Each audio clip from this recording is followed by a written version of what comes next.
There are 13 levels in Doom Eternal, and I think out of all of them, the Doom Hunter base is the most underrated. Levels like Super Gore Nest and Mars Core are celebrated among Doom fans, while Doom Hunter base and other levels early on fall by the wayside. The main reason why I think that the Doom Hunter base is underrated is because it takes place after Cultist Base, and they share very similar design patterns. Both have a metallic look with unrealistic platforming sections, both have the word base in the title, and Doom Hunter base is just shorter than Cultist Base, so it doesn't leave as much of an impression. I think this is a shame because even though Doom Hunter base might not be the best level in Doom Eternal, it still contains some fun set pieces. Up until recently, I thought that Doom Hunter base had way too much platforming, but now after I've replayed it, I personally find it to be just the right amount. Hugo has compared this level to a James Bond villain fortress, and I find this to be a pretty perfect way to look at things. Yeah, it's an homage to James Bond films, where there's usually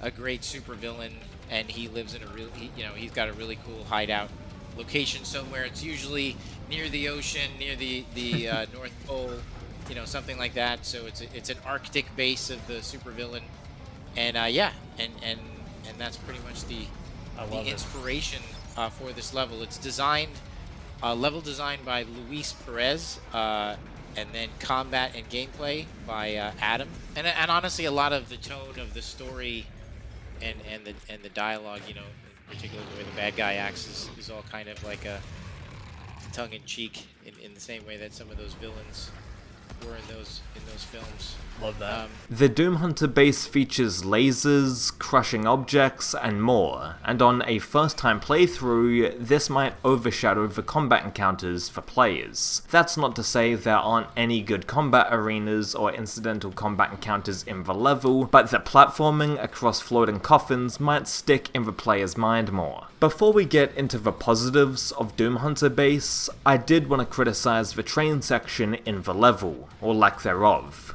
I wish this part with the train was stretched out, and I wish that we had the opportunity to maybe hop across to different trains on the track or something. This combat section feels like an afterthought, and I wish that it was drawn out and that this section was given a chance to breathe.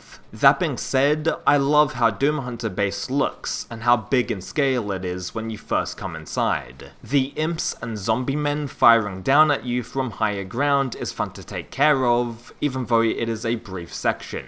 After the player does some platforming in the base, they arrive at the first huge combat arena of the level. This is the feature presentation of the Doom Hunter base in my opinion, and it's one of the most well-designed arenas in the game. The best aspect about this arena is the jump pad that's front and center, which makes you go flying.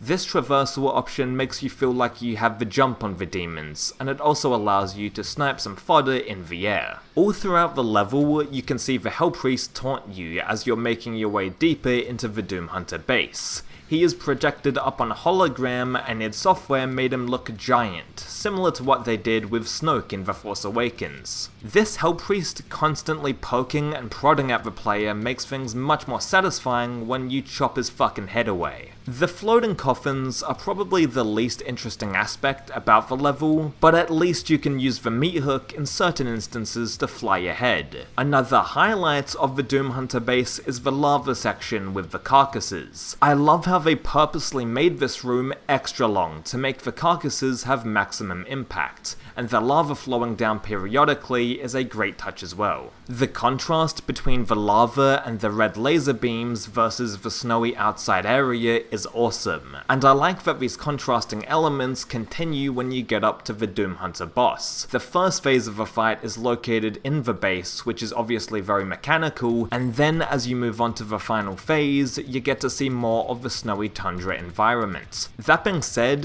you do get to see the snowy outside area on more than one occasion in the Doom Hunter base level, and I'm a big fan of it. I think it's cool to see the outdoors once in a while after being stuck inside the base, and this goes for both Cultist Base and the Doom Hunter base levels. The combat in Doom Hunter base is mostly incidental, with monsters popping up to fight the player in non-arena zones. However, there are some little set pieces that I find to be entertaining. The first one is the massive arena fight at the start with the jump pad, as I think it's fantastic. The other set piece that I really enjoy is when you're trapped in this little corridor with a variety of demons. At first they are just zombie men, and then the level ramps it up to Hell Knights and Whiplashes. Regardless, the combat in Doom Hunter base is mostly incidental, and there's only a couple of arena fights in the entire level. I'm personally fine with this, and I think that's part of the Doom Hunter base's charm. I like that the developers can design a level for Doom Eternal in any number of different ways. Some levels have a heavy focus on combat arenas, while others are more platforming based. Some levels can be more linear, while other levels have branching paths. This diversity in Doom Eternal's level design reminds me a tiny bit of how people can design a map for classic Doom in a variety of ways. Of course, Doom Eternal isn't on the same scale as classic Doom in terms of making whatever type of map you want,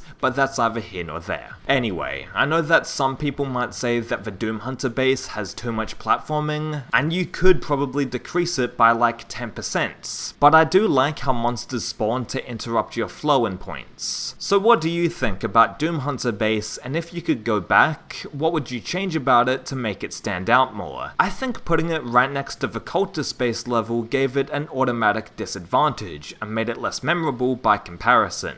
Cultist Base is a large level, it gives you the super shotgun and overshadows Doom Hunter Base by a large amount, and I kinda like the fact that Doom Hunter Base is a smaller sized map. If you want to jump in Doom Eternal and play a quick level that isn't as massive as Cultist Base, then play Doom Hunter Base instead. For a quick playthrough, it is way more palatable than Cultist Base, and I do appreciate that aspect about it. I'd love to hear your thoughts about Doom Hunter Base in the comment section down below, and I thank you for watching.